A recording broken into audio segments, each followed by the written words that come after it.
I spent almost every minute of every day with him.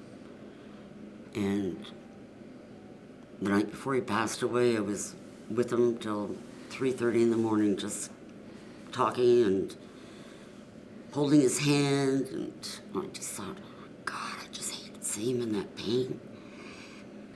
We were in Florida and came back, and we didn't know what it was, but he was in a very manic stage, and it was new to us. We couldn't figure out.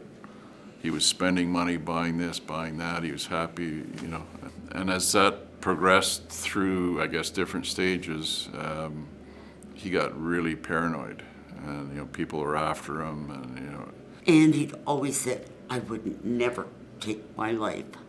But to see him like that, it was like I thought, I don't think I could bear to see him go the rest of his life like this. His condition got worse and worse, and he died by suicide in the end.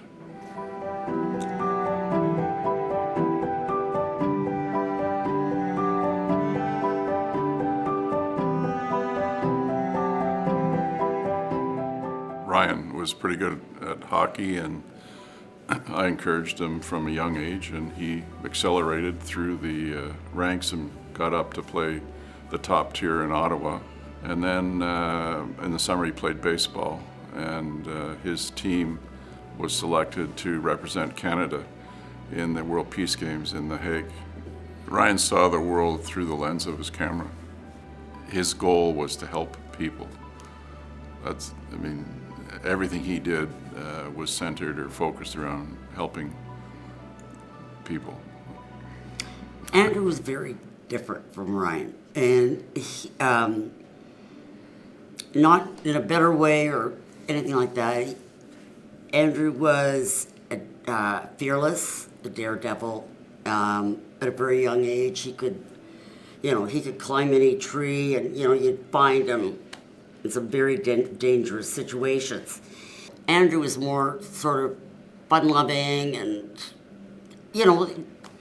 but he was loved by many because he was just such a funny guy and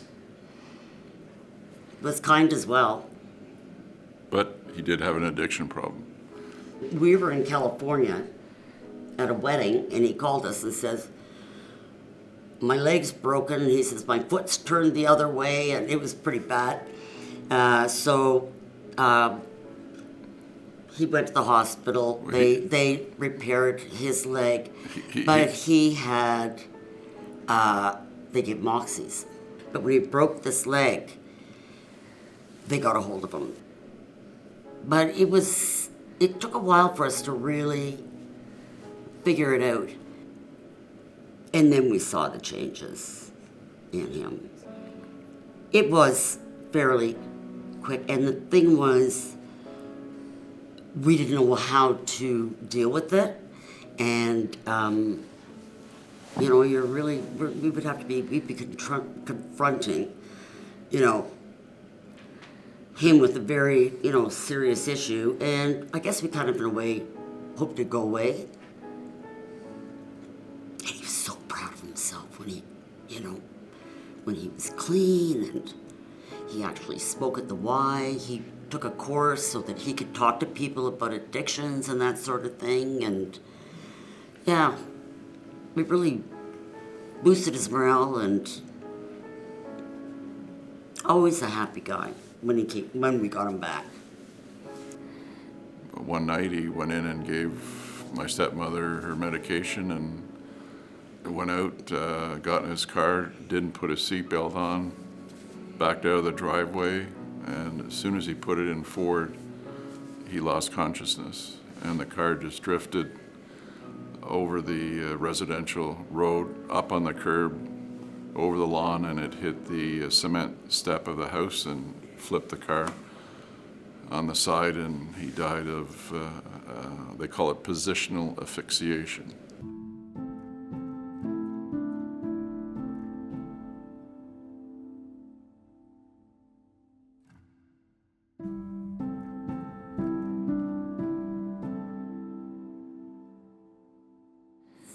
difficult thing.